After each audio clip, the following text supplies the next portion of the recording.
DPR sebagai representasi rakyat memiliki peran krusial dalam membentuk arah bangsa. Sudah saatnya DPR kembali kepada harunya, yaitu sebagai wakil rakyat.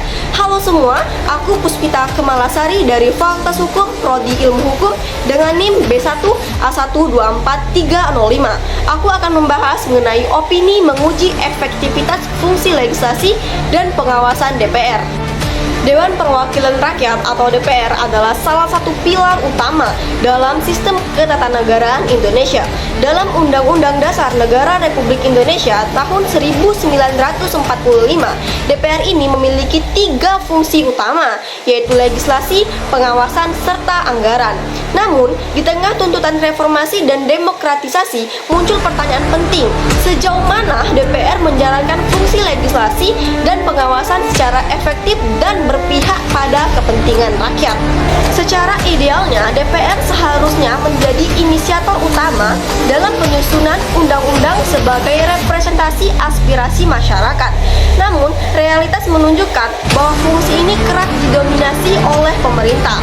Data dari Prolegnas Program Legislasi Nasional Prioritas tahun 2023 ini menunjukkan bahwa dari 39 RUU prioritas, mayoritasnya itu berasal dari usulan pemerintah, bukan inisiatif dari DPR.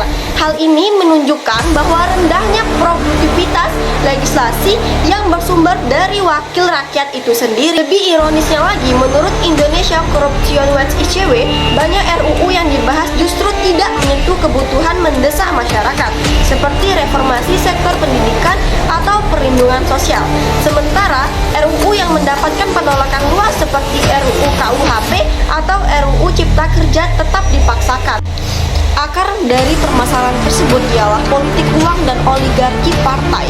Salah satu akar dari lemahnya fungsi DPR adalah dominasi partai politik yang elitis dan pragmatis.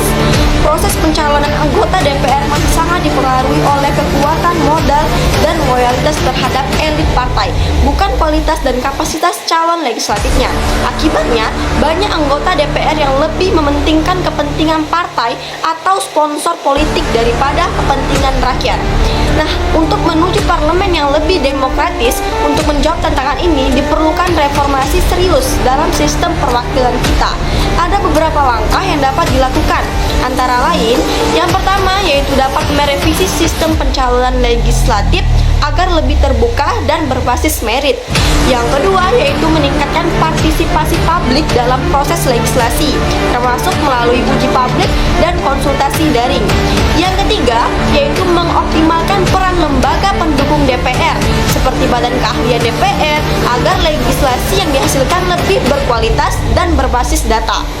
Yang keempat, yaitu dapat memperkuat peran media dan masyarakat sipil sebagai pengawas independen terhadap kinerja parlemen. Nah, jadi kesimpulannya yaitu DPR sebagai representasi rakyat memiliki peran krusial dalam membentuk arah bangsa. Namun, fungsi legislasi dan pengawasan yang dijalankan belum sepenuhnya efektif dan akuntabel. Jika tidak segera dibenahi, kelemahan ini akan mengancam kualitas demokrasi dan merugikan kepentingan publik. Sudah saatnya DPR kembali pada harunya, yaitu sebagai wakil rakyat, bukan wakil partai atau elit semata. Baik teman-teman, itulah opini yang dapat saya sampaikan mengenai ketatanegaraan yang ada di Indonesia. Saya memohon maaf jika terdapat kesalahan dalam penyampaian opini tersebut. Saya akhiri dengan wassalamualaikum warahmatullahi wabarakatuh. Bye-bye.